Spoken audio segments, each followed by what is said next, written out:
Our second paper for this afternoon is about the research on oral language experiences of 5-year-old children in the home setting. These case studies were conducted by a group of researchers from the College of Education. Please welcome the presentation of Dr. Leonor and Ercillo Diaz, Professors Maria Yvette Concepcion-Alcazar, Romina Palma Beltran-Almazan, Charo Defeo-Baquial, Hazelle Preclaro-Ongtengco, and Melanie Joy Gunio. So, without further ado, please welcome them. Thank you very much.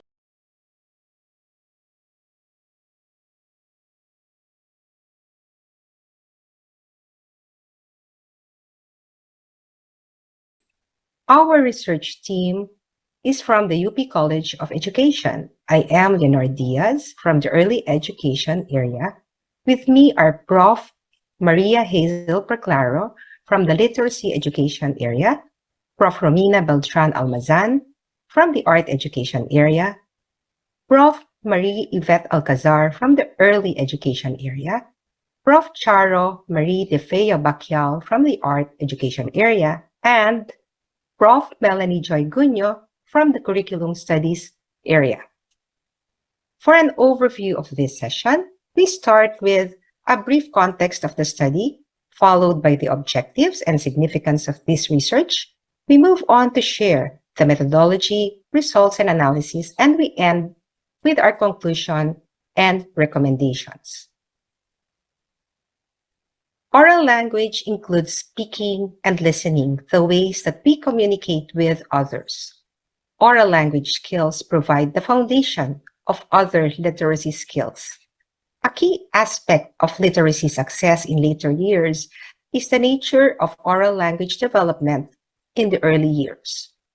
Since a high percentage of Filipino learners are not exhibiting literacy skills at their level, our research focused on the crucial role of families in fostering communicative experiences at home for young children. Language development occurs within a context. Our research aims to examine oral language experiences of kindergarten learners at home and determine the opportunities and gaps that influence oral language development. With the elements of the communicative context in mind, we aim to analyze these oral language experiences according to language registers. Finally, we aim to draw out the implications from the gathered data to provide a basis for a home-based oral language intervention program, which is the next leg of this research. An understanding of the nature of home oral language experiences would bridge and further support home-school partnerships. Specifically, our research aims to answer first, what are the language learning opportunities and gaps for developing oral language at home? And second, what are the implications from the contextual analysis of the gathered data that can inform the development of a home-based oral language intervention program for kindergarten learners? Anchoring upon this recommended framework for the holistic development of oral language at the kindergarten level, and in recognition of the importance of social interactionism in the early years, this study aimed to unpack the interactions that take place across the systems shown in this diagram. Through the case studies, the research intended to capture the interactions that take place within these different circles of communication. As the child might navigate from one system to another, what kinds of communicative situations take place between the actors, within, and across these circles? Who tends to be the persons that the child communicates with? For this study, we focused on capturing a snapshot of what goes on in the home, from the perspective of the child's learning partner, the parent.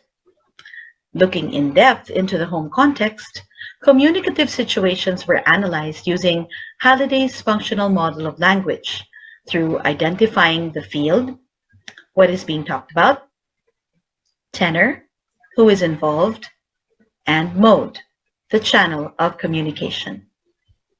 The participants of our research are parents who are also home learning partners for their kindergarten children who live in an urban poor community in Quezon City. After consent was obtained, we conducted a semi-structured key informant interview with each of the participants through Facebook Messenger video calls. The length of the interviews ranged from 16 to 27 minutes. The following are the main questions asked in the key informant interviews. 1. Paano natutong magsalita ang anak niyo? Magkwento ba siya? Ano-ano ang kinukwento niya sa inyo? Kailan kayo nakakapagkwentuhan ng anak niyo? Ano-ano ang pinag-uusapan niyo? Sino-sino pa ang ibang nakakakwentuhan ng bata sa bahay niyo? Nagtatanong po ba sa inyo ang anak niyo? Ano ang mga tinatanong niya? Paano niyo po siya sinasagot? Number 4. Magbibigay po ako ng ilang gawain sa bahay. Isipin niyo lang kung may pagkakataon na nakakapagkwentuhan kayo ng inyong anak. Habang nagluluto kayo, habang naghahanda ng kainan, habang naglalaba, habang nagtutupi ng labahin, habang naglilinis ng bahay. Bukod sa mga nasabi na natin, mayroon pa bang mga pagkakataong nakakapag-usap o nakakapagkwentuhan kayo? Halimbawa, kahapon, ano-ano ang napag-usapan niyo? And number 5, kung mayroon pong gagawa ng programa para mahasa ang pagsasalita ng anak niyo, ano-ano po sa mga ito ang interesado kayong subukan? Pagbabasa ng kwento, pag-uusap tungkol sa binasang kwento, pakikipaglaro sa bata, pag-uusap tungkol sa isang larawan, pag-awit ng awiting pambata. For the analysis, the utterances were transcribed and content analyzed according to the different themes based on the language registers gleaned from the RRL. The themes that emerged are communicative situations at home, purposes of communication, field, language functions, genre, actors, and language enablers and barriers. The theme communicative situations pertain to the different contexts or scenarios where communication occurs. Based on the findings, 47.27% or most of the communicative situations at home revolve around the child's personal needs, interests, and experiences. These include personal preoccupations, hobbies, and other leisure activities. On the other hand, 25% focused on family activities such as mealtime and other family routines. Interestingly, these scenarios also include educational opportunities which involve coloring, teaching moments, and other learning tasks at 9.09%. Another theme is the purposes of communication. Here, we can see that 56.4% is about expressing oneself. Most of the conversation is about satisfying a need or want, sharing of interests, opinions, and preferences. The 10.9% is about entertainment. The conversations are about the games they play, watch videos, or vlog.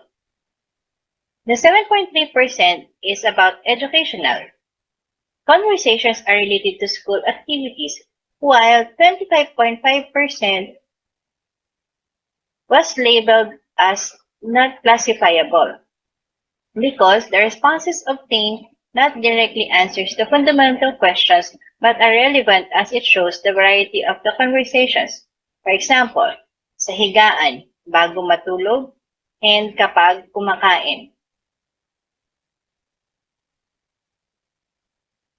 Another one is the field of communication. Here, we can see that the subject matter of the oral interactions were mainly casual conversations typically dominated by the child's personal and interpersonal matters, household chores, familiar objects, toys, and games, both realia and digital forms. As for the language functions, focusing on the distribution of the utterances across the 7 language functions, majority of the child's interactions were found to be of the personal nature, showing evidence of willingness to share about oneself, and interactional, showing the intent to connect with others. Also of interest was how 36% of the utterances were classified under 2 or more language functions. This reiterates the multifunctional nature of children's communicative experiences. The theme genre shows the goal-oriented social practice of the kindergarten children. Results show that among the utterances identified by the parents, the highest number identifies the utterances that happen as casual conversation or kwentuhan.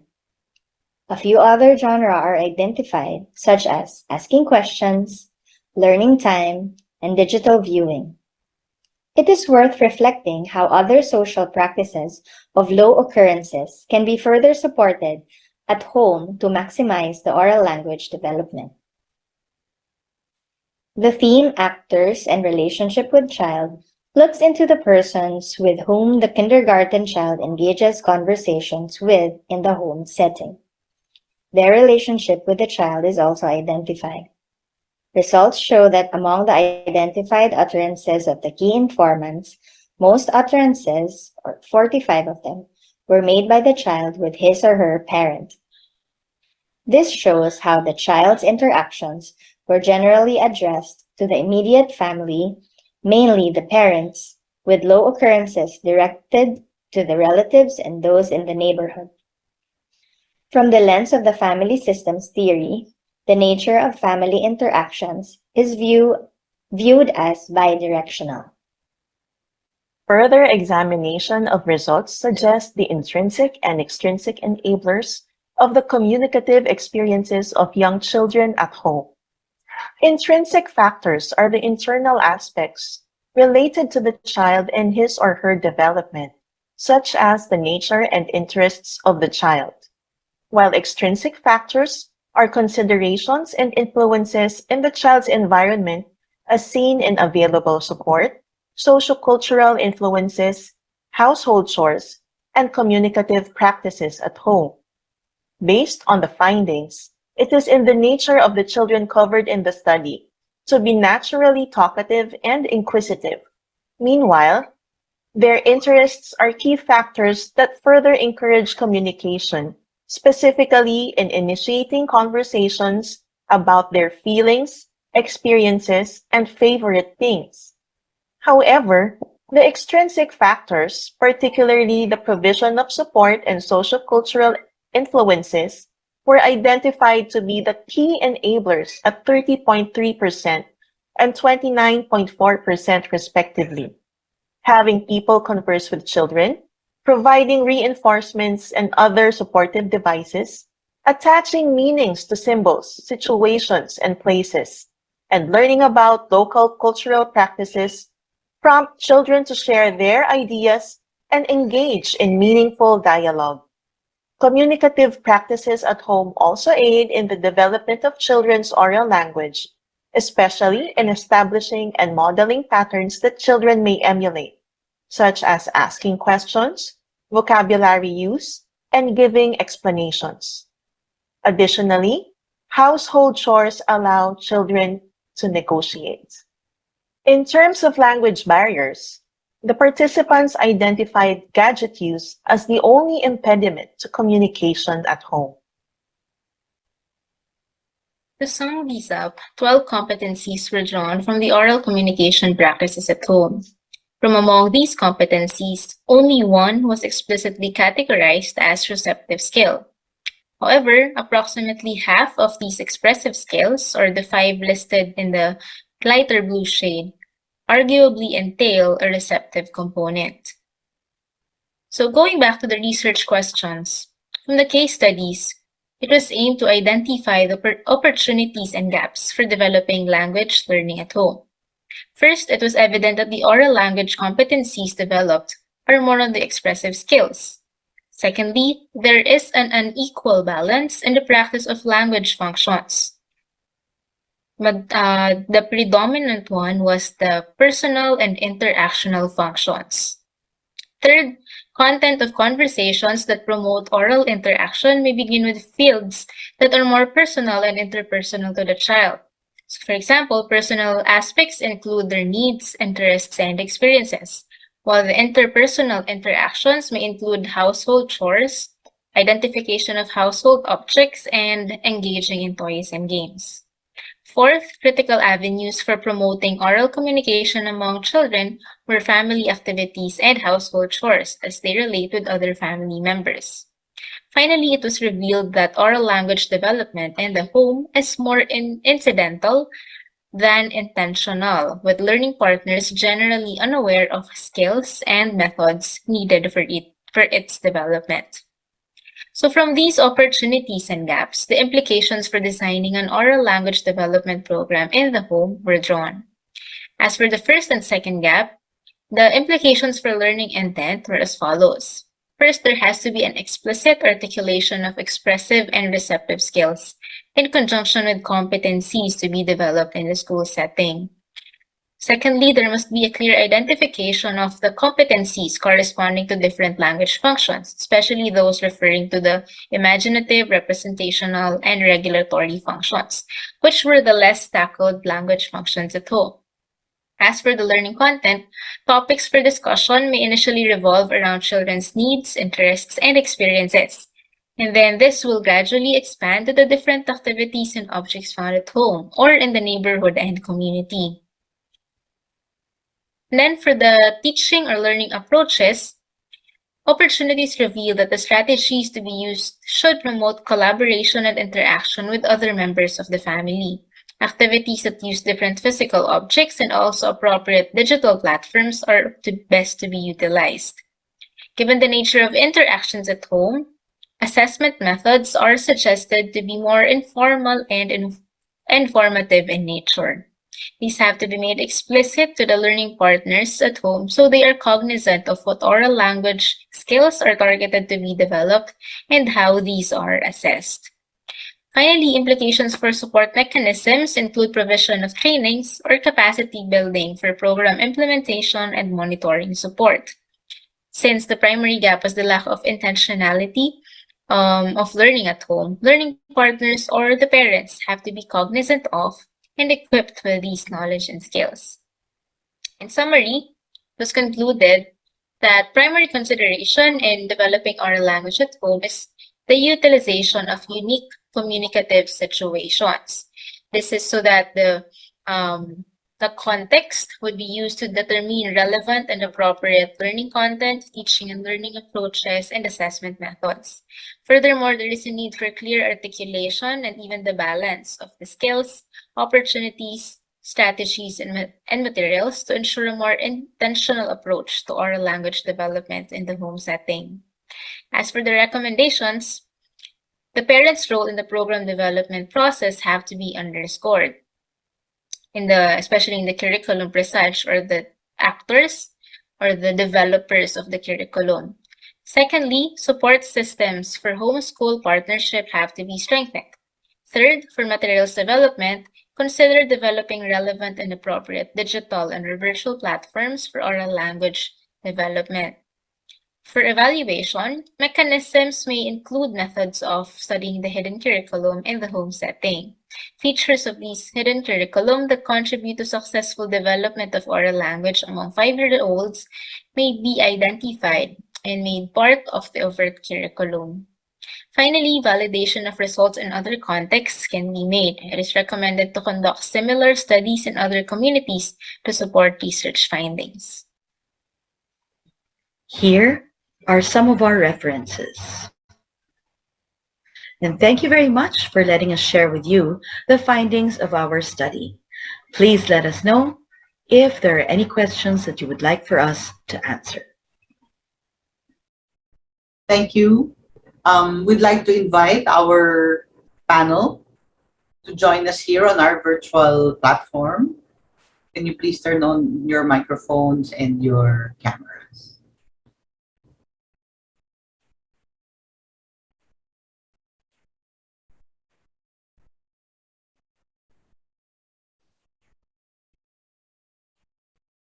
And once again, I invite our audience to please give everyone a round of applause. Thank you for sharing your research.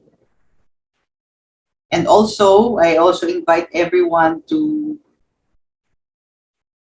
ask your questions on the Q&A.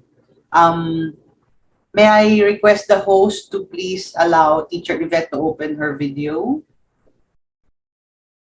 There you go. Thank you very much. Hi, Teacher Yvette. Welcome. All right.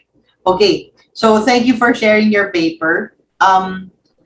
Just to be clear, can you please remind us who your participants were in this study? Our participants came from the urban poor families, but even if they're all from the urban poor families, there's still diversity among them because we have a criteria for parent participation, which is the level of engagement that they have when it comes to school support. So merong low engagement, mid engagement, and high engagement. Sorry. Is there a particular reason why they were the participants of your study?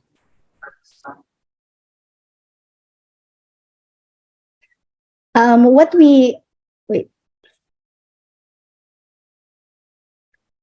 What we are planning later on after this research is an oral language program for urban poor families as well. So that's why we chose these parents from the urban poor community.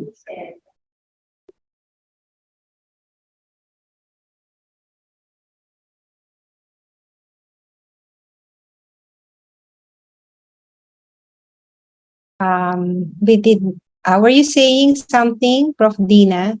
Naka-mute kasi. Sorry. I was just saying, does anybody want to add more to the explanation of Teacher Yvette regarding your future plans for the project? As mentioned by Teacher Yvette, the target participants for the program, rather the oral language program, are urban poor Filipinos or families. That's why we wanted to ensure that the varied kinds of families, in terms of the kinds or levels of support that they offer their children, would be covered. So that's the reason why that's the criteria selection of the participants, to have a bigger picture of the different kinds of support that we have there. Thank you very much. Do you have an idea of the platform of the interventions that you will be creating in the future? Kind of. Sige, Teacher Hazelle. So far po, parang may limitation. Although our conversations always revolve around, let's do digital. But it seems very difficult because the demographic that we're targeting, the urban poor communities, do not all have gadgetry at their disposal. And so we do want to be able to give them maybe a set of materials that they can choose from. So the reason why we wanted to or at least get in touch with learning partners like parents is because we wanted to explore the idea of co-production. So we wanted to interview them and find out what they're familiar with, what they get to use at home, how they engage in conversations. And we're hoping that will lead us towards the right direction too. We want to be able to find materials that are readily available in their context, which is why we're really going for a socially embedded curriculum, but a more intentional one, because the limitation is that it's all incidental. Parents aren't as aware of, here is an opportunity. Pag nagluluto or naglalaba, you can't converse with your children too. But it does take place. So they were able to share incidents of how they were able to interact before sleeping, while doing chores. And little by little, we were able to come up with the themes as shown in our presentation of what they talk about. And maybe through, say, household chores, we will be able to utilize those activities and the materials related to those activities for their use in conversation. So something that is more readily available and part of their already existing experience. May I add something? Because of the continuously changing scenario, right now a lot of schools are doing face-to-face mode, no? We started planning this during the COVID. That's why initially we were thinking of a digital platform or a digital way of providing this oral development program. But so we see how the design of this is also continuously evolving because of the changing scenario, and we have not actually really identified to date if it's digital, but now with the face to face, it might take another form now. Let me just ask a question on our chat, on our Q&A. There's a question on what are some limitations that you have identified? How did you consider the L1 and the L2 of the child?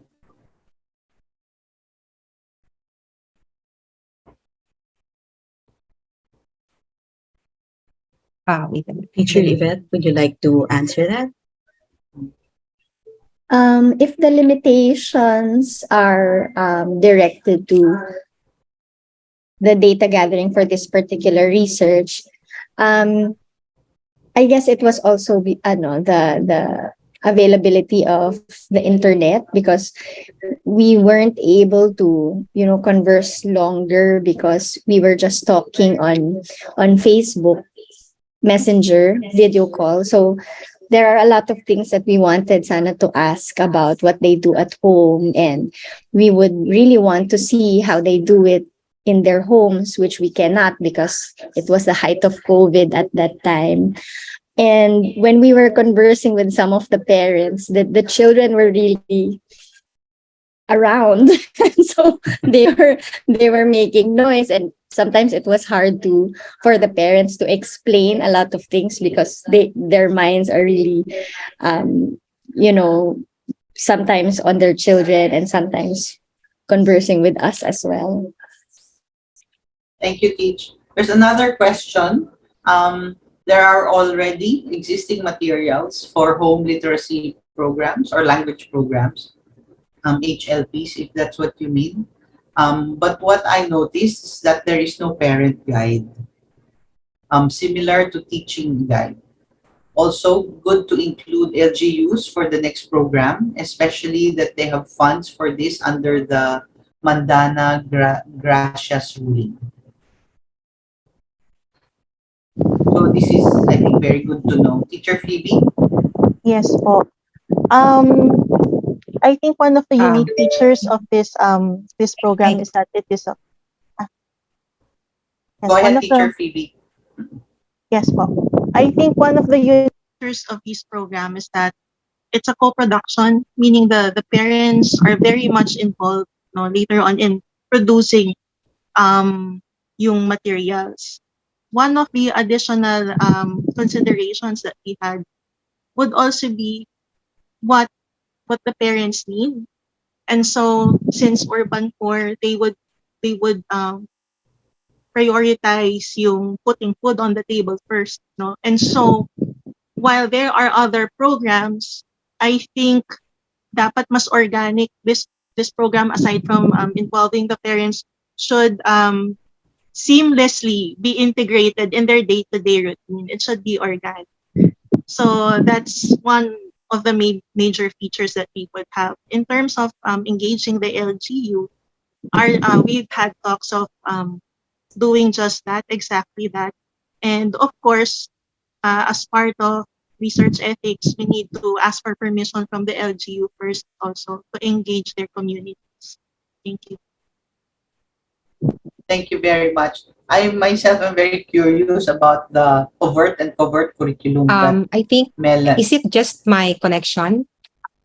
Was Prof Phoebe's answer clear? From me kasi choppy kanina. Yes po. It was clear. It was very clear. So it's Yeah. Yes, yes, Teach, you are it's my frozen connection. now. Yeah. So I was very curious about the overt and covert curriculum that Prof. Melanie mentioned. Could you differentiate that for our audience, please? Okay, Teacher Dina, thank you for the question. So, for the overt and covert curriculum, we are more familiar usually, and we study most of the time the covert curriculum because most of the program evaluation, curriculum evaluation models focus on those aspects which are measurable. However, there are aspects of the curriculum which we call the overt or implied. So these are the because when you look at the dimensions of the curriculum, you have the intended and then the implemented and then the attained. So what gets into attained curriculum is not only that which is intended, but there are implied aspects.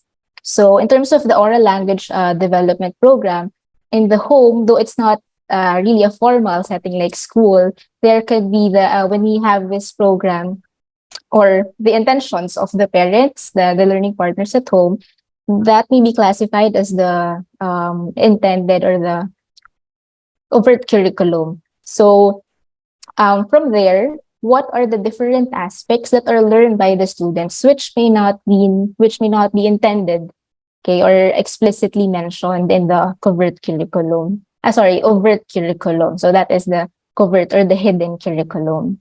And the potential is there may be good practices and also practices which may not be helpful, but the goal is to actually move from the covert to the overt curriculum. Thank you very much for the clarification. There's another question there, but I leave that to the literacy people to reply to. There's a last question there. I think that we have run out of time for our open forum. I'm very sorry, but our panelists are quite happy to answer directly on the Q&A.